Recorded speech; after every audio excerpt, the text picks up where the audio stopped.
à tous, je vous souhaite la bienvenue sur cette émission quelque peu environnementale qui vous donne quelques pistes si, je l'espère, vous avez envie de diminuer votre impact sur l'environnement et revenir à la vie, tout simplement. Je vais commencer cette émission par une aventure qui est très personnelle, qui remonte à pas longtemps, puisque pour moi, à l'heure où j'enregistre, c'était hier, le 16 mars, je suis allée faire une randonnée. Alors ça m'arrive très souvent. Mais là, j'ai suivi pour rentrer tout simplement les bords de route parce que j'avais fait beaucoup et j'avais 2-3 douleurs et que pour éviter les pierres qui sont pas du tout stables dans ma région, j'ai préféré suivre tout simplement le long de la route. Alors quand je dis route, évidemment j'habite un village, je n'ai pas croisé de voiture, j'ai dû croiser un tracteur. Et pourtant, quand on marche, évidemment, c'est lent la marche. Si on est en voiture ou même si je suis à cheval parfois, j'ai pas tendance à regarder les côtés de route. J'ai pas sur ces petites routes là. Je l'ai fait à une époque parce que je ramassais les déchets qu'il y avait sur la route du Puy, entre deux prés que je louais. Et puis je ne loue plus ces deux prés, et effectivement je ne passe plus de façon lente sur cette route qui vraiment sert de... Enfin, les bords de chemin sont vraiment c'est horrible ce qu'on peut y trouver. Je m'attendais pas du tout à voir ça vraiment sur les bords de mon village. Et pourtant, comme je marchais assez lentement, c'était le retour, je me suis attardée sur le plaisir de voir de nouveau de l'eau, déjà, dans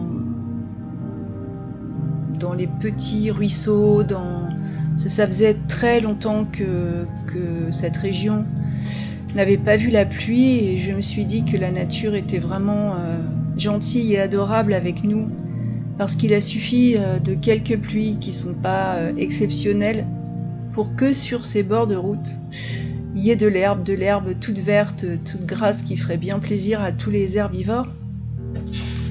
Et puis voilà, j'étais dans ma contemplation jusqu'à ce que, très surprise, je vois que il y a un trou au niveau de ce cours d'eau, parce qu'il y a un pont. Quelqu'un avait commencé à déverser son remblai. Bon, c'est vraiment abominable, parce que ça n'a rien à faire là. S'il y a des déchetteries, c'est fait pour quelque chose. Alors je sais que les déchetteries font payer les professionnels. Je ne vais pas dire que je suis d'accord, mais c'est pas une raison pour déverser dans la nature. Après, je sais pas si c'est un professionnel ou pas.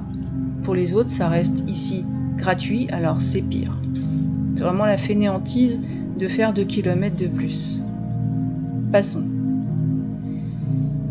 Et puis, en me baladant, en continuant à marcher, pas très vite, je l'avoue, je me suis attardée vraiment. Parce que je regardais ce cours d'eau, j'ai découvert un petit pont en pierre qui devait servir à une époque, c'est très mignon. J'habite vraiment, c'est vrai, un lieu qui est bucolique, qui donne envie de s'arrêter pour regarder la nature, et malheureusement il faut pas trop regarder au sol. Je les ai pas comptés parce que j'avais pas du tout envie, mais c'est incroyable, il n'y avait pas un bout en contrebas de sol. qui n'est pas des canettes. Alors des canettes d'un peu tout, hein, que ce soit les sodas, la bière, un peu tout. Il y avait aussi évidemment des petites bouteilles en verre de bière, donc ça c'est ennuyeux aussi, hein, parce que les petites bouteilles de bière, ça casse, et pour les animaux sauvages c'est terrible. Alors que on nous a rapproché la déchetterie quand même. Je me suis dit qu'il y avait à quoi on peut penser quand on fait ce genre de choses. Parce que bon, c'est évidemment jeté par une fenêtre de voiture. Marcher, je ne croise pas beaucoup de personnes qui marchent. Il y a surtout des... Quand il y a des véhicules, c'est des véhicules locaux ou de travaux qui roulent beaucoup trop vite sur cette route où on ne peut passer qu'à une seule voiture. Enfin, disons qu'à un seul véhicule. Donc d'ailleurs, les voitures électriques sont très dangereuses parce que silencieuses, trop silencieuses. On les entend pas arriver, et c'est pas pour ça que les conducteurs font signe ou s'arrêtent. Donc quand on les a dans le dos, même en marchant du bon côté, c'est vrai que c'est triste. Et puis je me disais, qu'est-ce qu'on peut avoir dans la cervelle quand on jette des détritus par la fenêtre de sa voiture. On peut se dire peut-être que c'est juste une, donc c'est pas grave. Alors le problème, c'est qu'il y a eu beaucoup de juste une. Parce que à l'état de la canette, c'est pas forcément vieux, et vu le peu de passages, sincèrement. Et dans cette espèce de, on peut appeler ça une spiritualité, et je crois que c'est ce qui me manque sur cette planète. C'est vrai que quand je fais quelque chose, je réfléchis toujours aux conséquences. Alors parfois c'est pas immédiat, mais bon. Alors bon, déjà je bois pas de soda ni de trucs en canette, mais dans l'absolu, si je faisais ce genre de choses, ayant réfléchi quelques kilomètres plus loin, je reviendrais la ramasser. Parce que je me suis dit, pourquoi on fait ça ? C'est terrible. Et la seule réponse que j'ai trouvée, c'est la fainéantise de laisser dans sa voiture avec un sac poubelle pour aller, pas obligé d'y aller tout de suite, hein. Au bout d'un certain nombre de canettes, on peut descendre aussi, je parle même pas de recycler, hein, d'un sac poubelle. Voilà, tout simplement, dans le container à ordures. Et puis, c'est pas tellement non plus être conscient du geste, parce que plus les déchets, plus tout ça s'amoncelle sur les bords de chemin, sur les bords de route. C'est proche des cours d'eau, c'est dans un endroit qui est quand même préservé. J'estime que nous avons de la chance. Je vais pas accuser les touristes, il y en a pas, surtout pas à cette époque déjà. Et donc en local, ça veut dire que certains peuvent râler de la sécheresse, râler des trucs des puits qui se remplissent pas, râler un peu, râler. Disons, faire des remarques sur tout, mais même pour les animaux sauvages, le ver qui est cassé, il y a beaucoup de passages chevreuils, sangliers ici. Bon, la chasse est fermée, mais ils seront blessés. Et puis ça leur enlève aussi de la nourriture, parce qu'à partir du moment où c'est complètement sur le sol, il n'y a pas grand chose qui pousse autour. On s'en comptait après qu'évidemment ça va il y a du plastique aussi, ça va dans les cours d'eau, ça rejoint la mer, et voilà. Et je pense que ça, tout le monde est au courant des conséquences. Mais voilà, c'était au départ une marche. C'est comme je suis allée un petit peu trop loin, je suis revenue au plus court, et même si je le sais, même si je sais que c'est comme ça, et ben ça m'a... Ouais. J'ai trouvé qu'on n'avait vraiment aucun respect, que l'homme n'a vraiment aucun respect pour ces sols qui les nourrissent. Parce que chez moi, c'est agricole. Et j'avais espéré que... Je discute avec les anciens qui ont évidemment un autre regard, mais j'osais espérer que ceux qui sont plus jeunes et qui ont actuellement quelques bêtes, des prés, parce que il y a des prairies autour, il y a des prés à foin. Je sais pas, franchement, très honnêtement,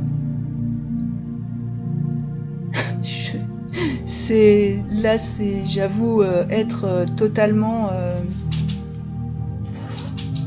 désabusée, mais vraiment désabusée. Cependant, c'est pas pour ça que je vais faire une dépression. Non, ni accuser qui que ce soit. Je crois que la prévention, l'explication peut-être, s'il y a peut-être des choses qui ne sont pas comprises, est meilleure et passe beaucoup mieux. J'ai même d'ailleurs songé à faire des promenades ou des petits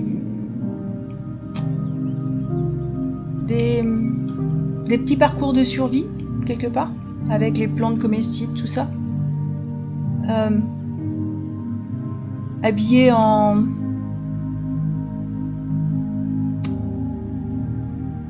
déguisé, je sais pas, en femme préhistorique ou quelque chose comme ça, et puis à trouver des explications qui soient drôles. Je crois que l'humour est beaucoup plus pédagogique que les longs discours. Alors voilà, si vous suivez cette émission, sachez que prochainement, je vais... parce que c'est vraiment, ça fait tourner ma petite réflexion sur mon chemin de retour, où j'étais bien consciente de l'instant présent, et bien consciente de chaque pas que je faisais, des bêtes que je regardais, du paysage, tout à fait consciente. C'est un moment exceptionnel où je suis particulièrement ancrée sur... ancrée. C'est très clair d'être ancrée, tout en observant l'instant présent, mais en pensant aussi aux causes et aux conséquences. Aujourd'hui, j'avais conclu comme ça la semaine dernière. C'est vrai que après cette expérience très personnelle, vous pouvez aussi partager les vôtres. Il n'y a aucun souci. Je voulais aborder un sujet qui est de revenir à la vie. Je crois qu'il est grand temps. Parce que hier, j'ai bien réalisé que ma douleur pour le monde, qui pour certains est faite de la peur, de la colère, de la tristesse, qu'il est possible de ressentir au nom de la vie sur Terre, n'est pas seulement largement répandue, je crois qu'elle est naturelle et saine. C'est tous ces gestes, quand elle est dysfonctionnelle, uniquement si elle n'est pas comprise ou si elle est refoulée. C'est pour ça que dans la compréhension, je me suis dit, fais le clown, ça marchera mieux. Et dans les épisodes précédents, j'ai essayé d'ouvrir les esprits et je vous ai parlé du refoulement, combien il est présent dans notre culture et tout ce qu'il en coûte. Et malheureusement eu une belle démonstration lors de cette promenade. Je crois qu'on ne libère pas du déni ou du refoulement en serrant les dents ou en tentant de se comporter en citoyen courageux. Donc effectivement, c'est pas le but. On peut pas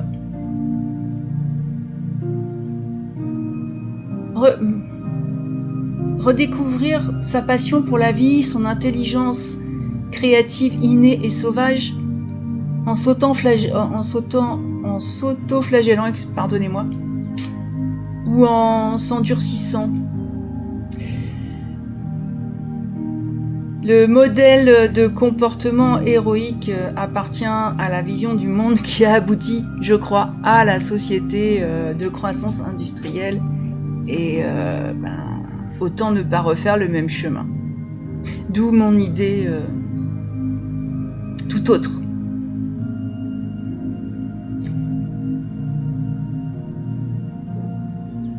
Le trait le plus significatif de ce moment historique sur Terre n'est pas la quasi-destruction de notre planète, parce qu'en fait, nous nous en approchons depuis un certain temps, et un temps certain, parce que les scientifiques ont vraiment levé beaucoup d'alertes depuis les années 70, Mais le plus remarquable quand même, c'est que nous commençons à nous réveiller. En tout cas, certains commencent, puisque il y a un blog qui s'est ouvert et sur lequel j'ai lu justement, que peut-on faire à son niveau, à son petit niveau, enfin plusieurs petits niveaux, c'est comme les canettes. On se dit une seule canette, ça fait beaucoup de canettes. Si c'est un geste, si on ne la jette pas, ça fera plus de canettes du tout. Et du coup, c'est tout ce qui est petit et plus on est nombreux, ça fait vraiment beaucoup de choses. Et j'ai donc été ravie d'ailleurs de cet article que j'ai lu, parce que c'était comme si il y avait quelques personnes qui se réveillaient d'un long sommeil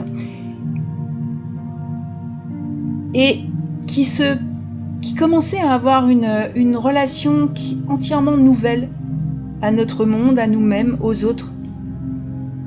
Et cet éveil, c'est vraiment ce qui rend possible ce que j'ai appelé et que je vais continuer à appeler le changement de cap.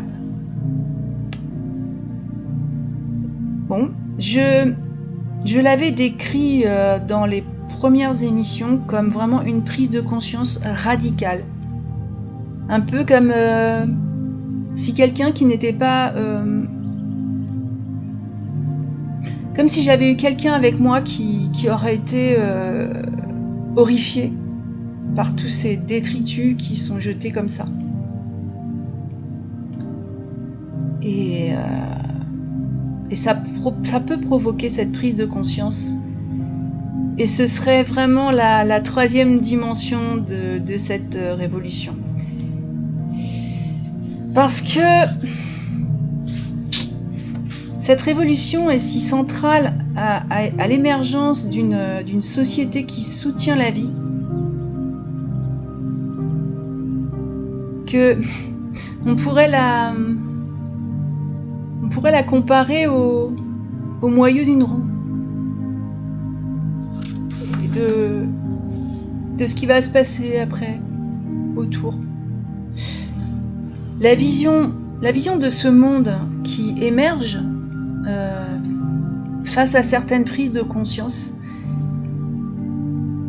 elle permet de contempler d'une manière nouvelle la toile de la vie dans laquelle nous existons, réellement.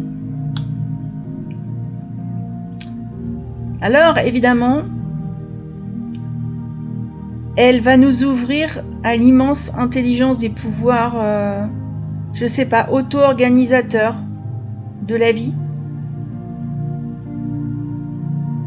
qui nous ont fait émerger des gaz interstellaires et des mers primordiales. C'est un peu comme ce n'est pas un recommencement, bien sûr, c'est une suite. Et moi, je trouve qu'elle nous offre une identité beaucoup plus vaste, dans laquelle nous pouvons aussi mais nous immerger et où nous pouvons laisser tomber toutes ces peurs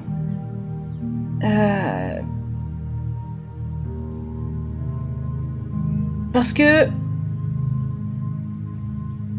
ces peurs, ce sont juste l'expression de l'ego, et que l'ego, la prise de conscience va probablement le laisser de côté. Enfin, je l'espère. Non, je le vois. Il y a plus de jeunes sur le marché, il y a une prise de conscience qui est vraiment réelle. Ne serait-ce qu'au niveau de la santé. Peut-être que c'est pas fait pour protéger quoi que ce soit. Enfin si, c'est fait au moins pour protéger la santé des enfants. C'est un geste. Et puis, cette nouvelle vision du monde peut nous permettre aussi d'honorer notre douleur pour le monde. De l'utiliser aussi comme une porte d'entrée pour participer à l'auto-guérison de cette planète et à la nôtre.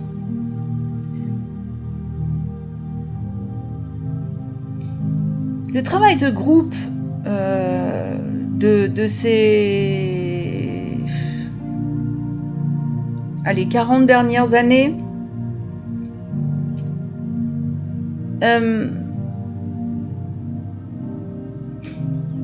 va décrire dans ce que je vais vous dire par rapport à mon expérience, par rapport à mes lectures, par rapport à mes rencontres. Je vous offre justement ce qui est cette nouvelle vision du monde. C'est vraiment fondamental pour toutes les idées, pour le changement de cap. Il y a un acte de courage, d'amour que nous posons quand nous osons regarder notre monde tel qu'il est. Il n'y a pas de... Je crois qu'il faut vraiment laisser de côté la peur, la honte. Ce sont des sentiments qui sont abominablement bloquants. Il y a trop d'idées qui sont toutes faites, qui sont limitantes, ces croyances d'ailleurs. Et justement, je parlais du marché tout à l'heure, parce qu'on a évidemment énormément de producteurs, mais tout marché qui va s'y ouvrir aura des producteurs. Même dans les villes où les AMAP sont possibles et où on dit toujours que c'est un peu plus cher, ouais, mais enfin la valeur nutritive n'est vraiment pas la même. Donc après, la question que j'ai tendance à poser, c'est quel prix vous donnez à votre santé, à votre bien-être. Parce que le système de soins, il est peut-être là, hein. Enfin bon, moi je compte pas vraiment dessus. Je préfère prévenir que guérir. Et toute cette vie de stress, de quête de toujours quelque chose de nouveau, elle n'est pas très adaptée, C'est vrai qu'une fois qu'on y a réfléchi, on se rend compte à quel point on fait partie, on est un pion dans ce système, et que la liberté, personne nous la donne, il faut la prendre. Et c'est pas la peine de faire la guerre pour ça, parce que simplement, c'est un acte qui vient du plus profond de nous. Si j'avais eu hier de quoi ramasser et puis que j'avais pris ce chemin en partant, c'est vrai que c'est quelque chose qui est naturel pour moi. Alors je vais pas évidemment tout ramasser parce que je vais pas pouvoir tout porter, mais à chaque balade, quand je vois des déchets qui sont laissés comme ça, ouais, j'ai tendance à les ramasser parce que, comme je l'ai dit tout à l'heure, les quelques pluies qui nous ont été, c'est presque un miracle, et vraiment c'est un bien Ça fait tellement revivre la nature et donc nous, parce que les cultures, elles se mettent à pousser alors que c'était plus que sérieusement mal engagé. Et donc, et l'eau c'est la vie, on en a besoin, notre corps est constitué d'eau, majoritairement. Donc, on peut pas nier tout ça. Nous sommes